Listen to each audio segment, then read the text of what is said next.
Hey, San Antonio, this is Rob for the Metalworks tonight. I am at the White Rabbit, and it brings me great pleasure to finally have Mr. Rick Sciaraffa, the owner of the White Rabbit, here on the program. Welcome, Rick, to Robbs MetalWorks. What's up, Rob? It's been a long time coming, man. We've known each other for a long time. People have seen great shows from here at the Rabbit on Robbs MetalWorks. But I wanted to get you in front of the camera because as of late, there's been a lot of speculation in the last few months that things have been changing here at the Rabbit, and new format and new activities for people who come to visit the Rabbit. Talk a little bit about that and share all the good news with the people out there. Well, right on. Speculation, no, it's not. It's a reality. We're changing what we do a little bit. I mean, I guess... what I'd like to do is maybe get a little more specific on some of the issues that have taken place, some of the things that have caused this. Really, we're seeing a couple of things happen. We're seeing the kids are kind of schismed right now, if you will. They're split up.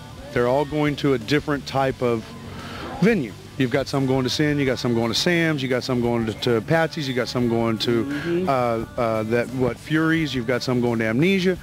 And what that's done is it's kind of broken up their scene. Not that it's a bad thing. But I, as a business person, had to realize that there wasn't the same support that there used to be from that large group. Okay?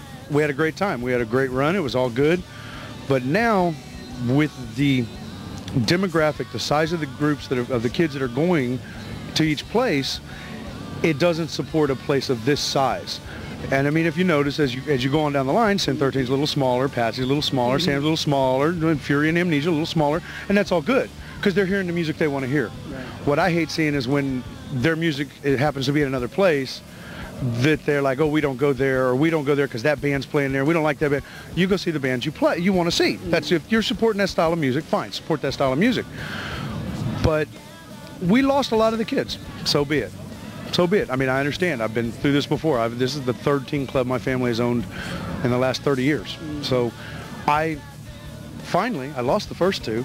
Finally, I think I've grown enough to know, okay, it's time to change a little. So what we're doing is, this is all we're doing. I've heard conjecture that I've thrown kids out, that I'm going to throw kids out, that you can't be here, you can't be there. Really, it's real plain and simple. What I've done is I've tried to go to more of a bar atmosphere so that I could retain some of the adults, because the adults were leaving if I played the younger styled music throughout the night. Okay? So the adults were leaving. Okay, so I needed to stop that. Okay, first off, because I needed for them to stay and spend some money, because I needed it's economics, brother. Absolutely. I don't care who you are, where you are, any band you are, anything like that. Don't tell me, oh, it's not about the money. Right. Every single band that's ever come through here has asked me for money. Right. You know, I expect to someday make money here. I've never made, and this is another common misconception, and anybody that wants to refute it, bring it on. Come see my books. If you want to go, I'm an open book. I have never made money here. 2 years I did make money, but I was still carrying such a loss from the years previous that I was negative. Right. Okay? I have never made money here. Over the long haul, but I'm going to now, I hope. I want to. Yeah. I want this to be a success. I want it to be here 20 more years. You know, I've gone around the country. I've looked at House of Blues. I've looked at Hard Rocks. I've looked at the Viper Room, and I've looked at the Whiskey and the everything on 6th Street, Deep Ellum, Houston's Richmond Avenue, you know, all over the country. And we don't in San Antonio have a place that has lasted more than, you look, what a showcase last, maybe 10 years? Mm-hmm. Maybe? About that? Yeah. You know, we don't have any place like that. We don't have any place where we can go, oh man, there's the Whiskey. It's been there for 30 years. Mm-hmm. You know, you got the Viper Room that started in the 20s when Bugsy Siegel used to kill people there. Or that's what I've heard anyhow. Sorry, Bugsy. You know, I don't know. You know, so that's what I've always dreamed to do. I want a place that can play all styles of music, where people will come when it's their style of music, you know, for the size that I am. And I've tried to make it better, and I've you know, you can see I'm always moving stuff around. I'm always changing stuff around. I'm trying to make it better. It's a matter of economics. It's a matter of, you know, manpower, getting in here and doing it. It's people don't realize. I mean, they think, okay, all of a sudden, oh, the stage is there. Cool, we got a show. What do you mean we got to pay for it? You know, but that's all good. All right, that's just part of the business. So I went and I said, okay, what do I need to do to keep adults? You know, I used to find myself walking out the door and going across the street if the music was, I'm old. I'm sorry guys, I'm old, you know. Some of the music was really, it would push me out the door. I'm nobody to judge anybody's music. You got people in front of you, you're doing something right, bottom line. But as a rule, adults weren't staying for the more hardcore, thrashy, you know what, that style of music. And I caught myself walking out the door and going, okay, that's why. I mean, I actually stopped myself and went, wow, I go across the street to drink.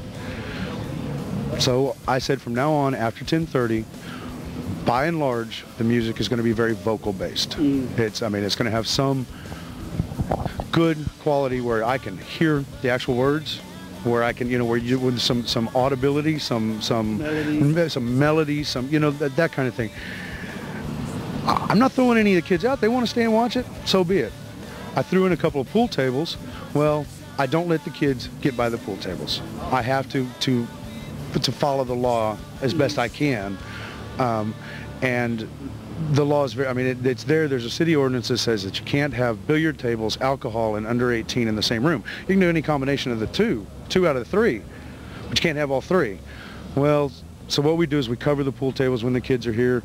Typically at 10:30, we're bored, you know. But the high school kids, the young kids are still getting to play.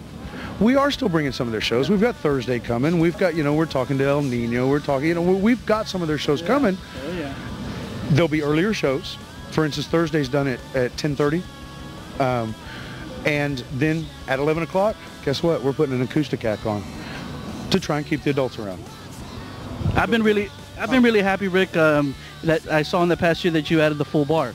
And I think that was something that a lot of us over 21 people really dug. Well, and I can dig that. You know what's funny is my sales have gone down since I added the full bar. Oh, really? Isn't that funny? I don't know. Let's talk about all the great things that are going to be happening as we sit here in August. We've got Super Joint Ritual coming on the 22nd, Typo Negative on the 30th, then the big shindig. Your birthday. Which one was? Oh, the Blues Traveler. Yes, I saw that on the marquee tonight. You know, my repertoire is metal, so I'm sticking to that, Rick. But well, yeah, King Diamond on November 22nd. Yes, sir. We'll be here for that. We've got KMFDM on the 8th, and we got Brett Michaels doing a little Poison for you on the 12th. We're gonna be here for that too. And also you're gonna have your little birthday shindig here on the 31st. But it's a great thing to... You know my motto on birthdays, right? No. If you don't remember them, they didn't happen. I'm like 17, really. But it's a great thing to see all these great shows. No doubt you're still booking a lot of heavy bands, national bands coming through to the Rabbit.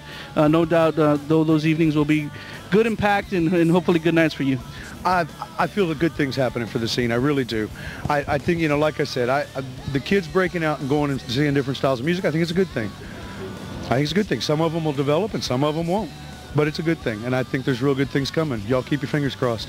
All right, Rick, any last words with the people out there, man? Man, just support. If you like the music, it doesn't matter where they're playing, guys. It doesn't matter. If they're playing there because they want to be there. I don't know, for whatever reason, the bands play where they want to play.